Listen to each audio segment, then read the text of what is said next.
Hi, this is Bishop Craig in Lansing, and this is take one for the week of August 17. Peace be with you.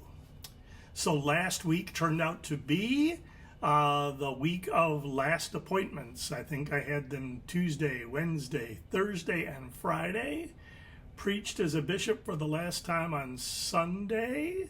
On Monday, we'll turn over the car and all the stuff entrusted to me and head up north to do the work I need to do, like on my computer, the internal work. I can do that from the cabin, so we'll do that from the cabin.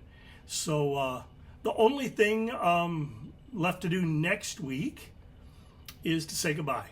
And so next week's Take One video will be my farewell and Godspeed to the Synod.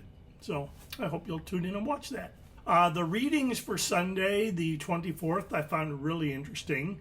As I continue my journey through the prophets, it is the call of Jeremiah. And Jeremiah objects because he says, I'm just a boy.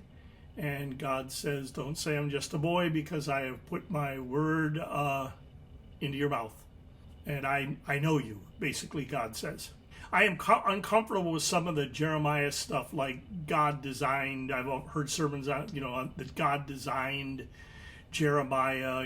Every inch of Jeremiah's body in the womb was God's intent and God's design. I struggle with that as a person who's legally blind, to wonder why God would personally design that for me. So I don't go there when I hear those kind of readings.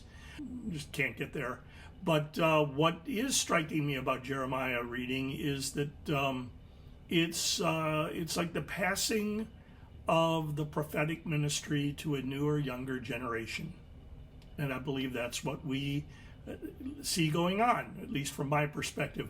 I can remember back when I was the newer, younger prophetic generation. Boy, oh boy, I remember those days like they were yesterday. And then somewhere along the line, I realized that when you're sitting behind a seminary desk, you're not the newer, younger prophetic generation. And certainly when you reach the office of bishop, you're at least perceived as more institutional than on the edges being prophetic. I have often said, having served as a bishop, that this is not a prophetic office, at least speaking prophecy to the church. At least I haven't found it to be such. So anyway, that's my reflections on Jeremiah. As for Hebrews, I got to be honest, in that second reading, I just got lost in the reading. I did. And so I might not include it if I were preaching on Sunday. Do a gospel and the gospel, or do the Old Testament and the gospel. I truly like the gospel reading. This woman comes in to the synagogue. She is bent over, and Jesus calls her over, lays hands on her, and she stands up and praises God. So we could see this as a resurrection story.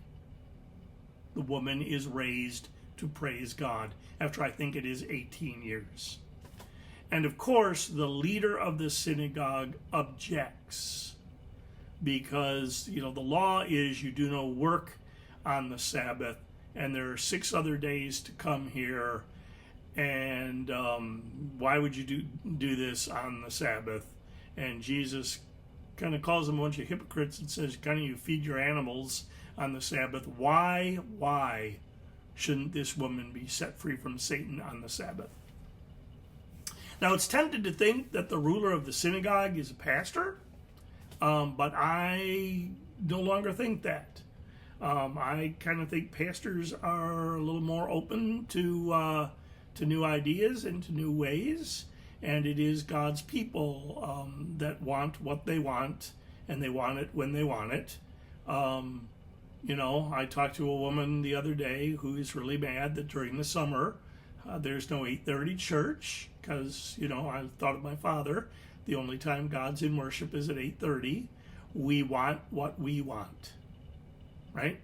And our traditions can get in the way of people receiving the gospel and getting raised up to praise God. And that's not an ELCA thing, that's not a synod thing, that's a congregational thing, and that's God's people thing. So the good news, I guess, is that Jesus raises this woman, and Jesus raises us to praise God. And I suppose the question we could struggle with is, in the way we are worshiping, in the way we are being church, are we helping Jesus to do that? Or are we hindering Jesus to do that? And that's not a yes or no, black or white, quick answer.